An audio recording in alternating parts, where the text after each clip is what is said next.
नमस्कार दोस्तों, स्वागत है आपका इस विशेष कार्यक्रम में जहां हम बात करेंगे एक ऐसे विषय पर जो हर भारतीय के जीवन को प्रभावित करता है। आज हम जानेंगे कि भारत के संविधान के नीति निर्देशक तत्वों डीपीएसपी से प्रेरित होकर कौन कौन से महत्वपूर्ण कानून बनाए गए हैं। ये नीति निर्देशक तत्व दोस्तों हमारे संविधान की आत्मा है। ये उस विचार को मजबूती देते हैं कि भारत एक कल्याणकारी राज्य होगा जहां हर नागरिक को गरिमा और सम्मान के साथ जीने का अधिकार होगा। तो आइए इस ज्ञान यात्रा पर मेरे साथ चलिए और समझते हैं कि कैसे डीपीएसपी ने हमारे देश को आकार दिया है और हमारे जीवन को बेहतर बनाया है। दोस्तों, सबसे पहले हम बात करेंगे अनुच्छेद 39 के खंड बी और सी की, जो आर्थिक न्याय की नींव रखते हैं। ये अनुच्छेद कहते हैं कि देश के संसाधनों का वितरण इस तरह हो कि समाज के सभी वर्गों को, खास तौर पर कमजोर वर्गों को, उनका उचित हिस्सा मिले।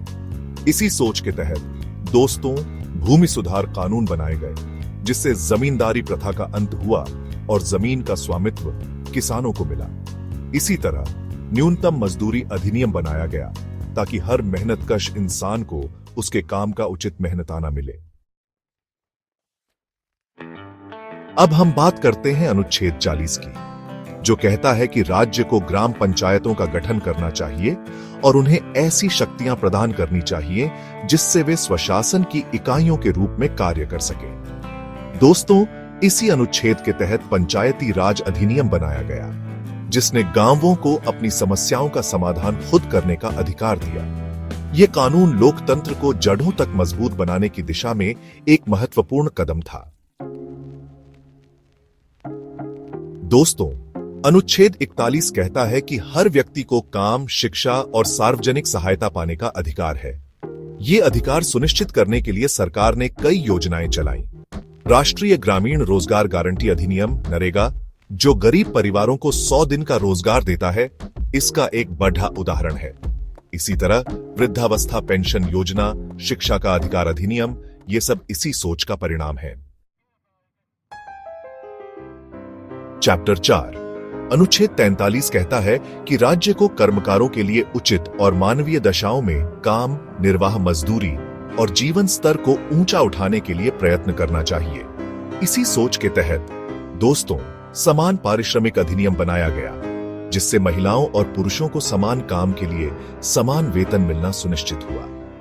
कारखाना अधिनियम भी इसी दिशा में एक महत्वपूर्ण कदम था, जिससे श्रमिकों के स्वास्थ्य और सुरक्षा का ध्यान रखा गया।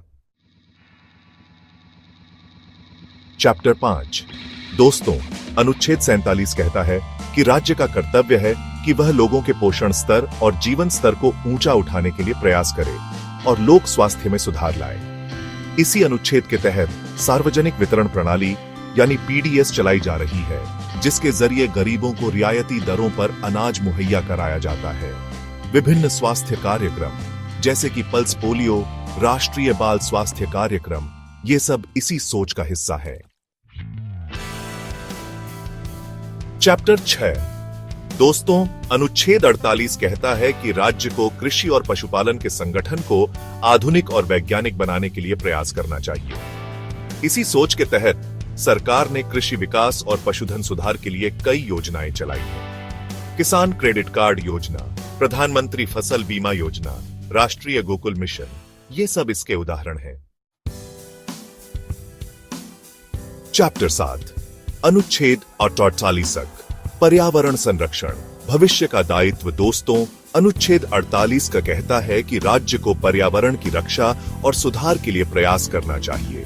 वन और वन्य जीवों की रक्षा करनी चाहिए।